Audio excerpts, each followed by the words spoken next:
jërëjëf donc ñu ngi leen di nuyu di gërëm suñu mbokk waa presse bi madame la ministre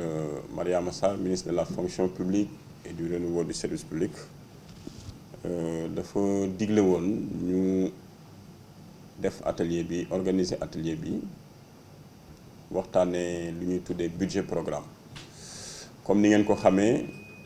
UEMOA dafa joxe woon ay directives depuis 2009 am na directive bu ñuy tuddee directive numéro 6 moo ne woon réew yi ko seq yépp nañ dugg ci li ñuy tuddee budget programme mu doon lu bees Sénégal boobu ba léegi ñu ngi ci xalaat di ci gëstu suñu mbokku ministère des finances et du budget di ci accompagner tous les départements ministériels ba bi yàlla dogalee conseil des ministres 9 octobre bi passé alors waxtaanee nañ li ñuy tuddee loi de finances initiale bu jëm 2020 nag buñ ko jàppee mën nañ ne virage bu am solo la parce que mooy at mu njëkk bu ñuy appliquer Sénégal li ñuy tuddee budget programme dafay ñëw doon lu bees loo xam ne lii xaalis bi ñuy woteel ministère bu ne mu doxal liñ ko dénk ci ay objectifs ay missions yoo xam ne yi moo tënku ci politique bi président de la République définir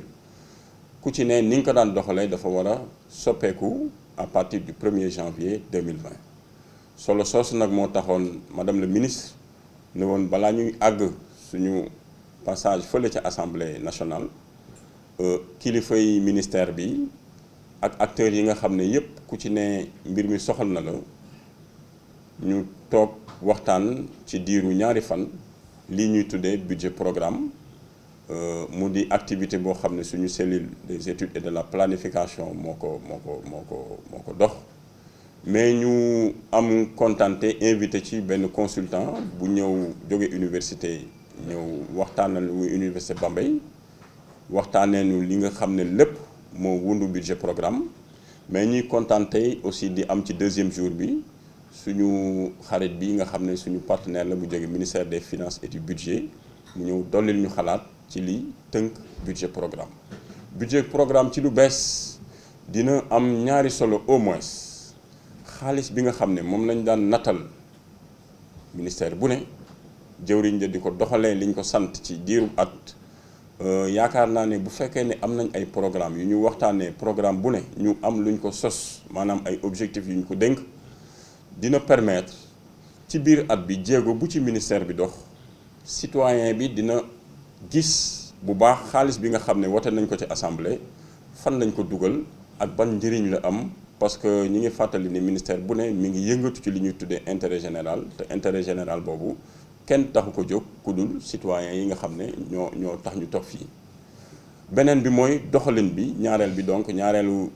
ci lu bees moo niñ daan doxalee budget yi niñ ko daan xalaatee niñ ko daan tënkee niñ ko daan partagé dafay changer mais beneen changement bi tam mooy àgg ci niñ koy utiliser wax nañ ko sànq. alors ci gàttal yooyu moo taxoon ñu ne tey nañ ñëw lëlu fii waxtaanee ko xool ba xam lan moo wundu réforme boobu nga xam ne UEMOA mi ngi ci encouragé réew yëpp depuis 2009 parce que directive 6 depuis 2009 la Sénégal yàkkamtiwu mais togg nañ ko toggaat càmbar ko depuis lu mat daanaka fukki at ba nga xam ne incha allah rabi atum 2020 bi yaakaar nañ ne bu ko ñëpp waxtaanee comme yeneen ministères yi ni ñu koy doxalee xëy na buñ ciy dugg du ñàkk comme at bu bees la ay rëq-rëq yu ndaw mais lël yu mel nii dina tax ñu teel a anticiper ci yooyu ba nga xam ne risques yi ñu minorer ko de sorte que résultats yi président de la république di xaar ci jëwriñ bu ne ñu dab ko te buñ ko dabee yaakaar naa ne askan wi ñoo ci gis seen bopp. loolu taxoon madame le ministre ne woon daal jox na solo lool atelier bi ñu doon def nii te yaakaar nañ ni démb ak tey bu ñu paree ba def évaluation ku ci ne résultats yi ñu doon xaal ci yow ñu xam lan mooy budget programme lan mooy philosophie bu ko wundu yan changement la ñuy xaal ci ni ñuy doxalee ku ci ne nan ban acteur bu ne nan nga war a yokkee say jéego ci li nga daan liggéey ak yeneen yooyu lañu yaakaar ne tey bu ñu jógee ci waxtaan bi dina am solo lool ci ministère bu ci ne ni muy doxee rawatina suñu ministère bi nga xam ne mooy ministère de la fonction publique et du renouveau du service public. loolu daal lañu ñëwoon tey tënk ko ci turu madame le ministre Mariama Sarr di leen gërëm di leen sant ci teewaay bi jërëjëf. Merci. Comme le directeur de cabinet l'a précisé dans son allocution, l'atelier qui nous a réunis ces 2 jours a été un prétexte pour bâtir avec l'ensemble des acteurs impliqués dans la chaîne managériale une compréhension commune autour du budget programme. Comme vous le savez, le 1er janvier 2020 va marquer véritablement une rupture dans la façon d'élaborer, de préparer et d'exécuter le budget. Et c'est pour toutes ces raisons que Madame le ministre, Mariama Sarr, nous a instruit véritablement d'engager une réflexion avec l'ensemble des acteurs au-delà des simples responsables de programme. Pour d'une part, nous essayons de voir ensemble véritablement qu'est-ce que le budget programme, informer les uns et les autres sur les acteurs qui sont impliqués, quels sont les rôles du responsable de programme, que va être le rôle du coordonnateur de programme, et quelles sont les innovations organisationnelles et fonctionnelles qui sont liées à la réforme. Parce que je crois, vous le savez mieux que moi, que l'entrée en vigueur de la LOLF, la loi organique relative aux finances publiques au Sénégal à partir du 1er janvier, va entraîner véritablement une meilleure lisibilité de l'action publique, de la dépense publique. Les usagers vont véritablement percevoir comment l'argent de l'État est dépensé, à quelle fin, à quelle finalité. C'est la performance qui est désormais au cœur même de l'action publique. Toutes les politiques publiques que nous aurons à mener seront évaluées à l'aune véritablement d'indicateurs que nous aurons définis ensemble et pour l'intérêt véritablement des usagers. C'est tout cela qui fait véritablement l'intérêt qu'il y avait à se réunir avec l'ensemble des acteurs au niveau du ministère, en invitant nos collègues également du ministère des Finances et du Budget, et tous les autres acteurs, pour qu'ensemble nous puissions échanger et préparer ensemble également notre passage à l'Assemblée. Comme vous le savez, nous devons passer en session budgétaire à partir du 21 de ce mois. Et donc c'était une occasion pour revoir ensemble nos documents, parce que nous en avons élaboré. Vous savez que cette année, le mode d'adoption de la loi des finances va changer. Chaque ministère va présenter non seulement son projet de budget,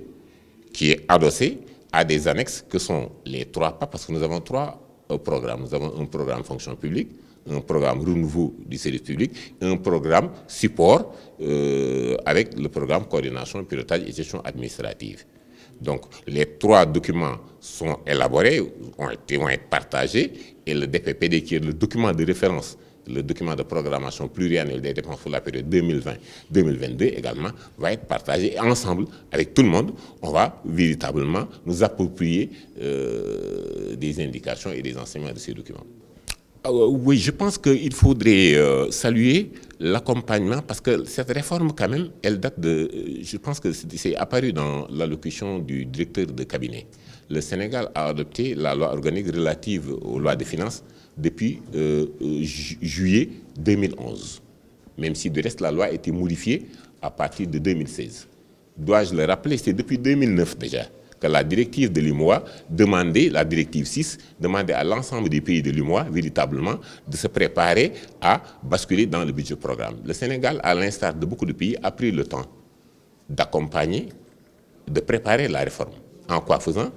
Le ministère de l'économie et des finances, qui en avait le lead, véritablement, a accompagné les ministères pour préparer cette phase. Parce que le budget programme repose fondamentalement sur 2 innovations majeures. Il y a la budgétisation par programme, mais il y a la déconcentration de l'ordonnancement. Il y a eu une série d'ateliers qui ont été organisés. Des ateliers ont été organisés. Des réunions ont été faites. Des manuels de procédure ont même été élaborés en ce qui concerne l'ordonnancement. Dire que nous sommes prêts à 100%, peut-être ce serait assez prétentieux. Mais en tout cas, pour l'ensemble des responsables programmes de notre département et pour tous ceux qui sont impliqués, il y a eu un effort véritablement de mise à niveau. Et cet atelier y participe. Donc on peut dire véritablement que, sans nous tromper, effectivement, que le basculement se fera en tout cas en maîtrisant les risques. Il y aura certainement des difficultés. Mais au fur et à mesure, effectivement, on va améliorer à l'instar de tous les autres ministères.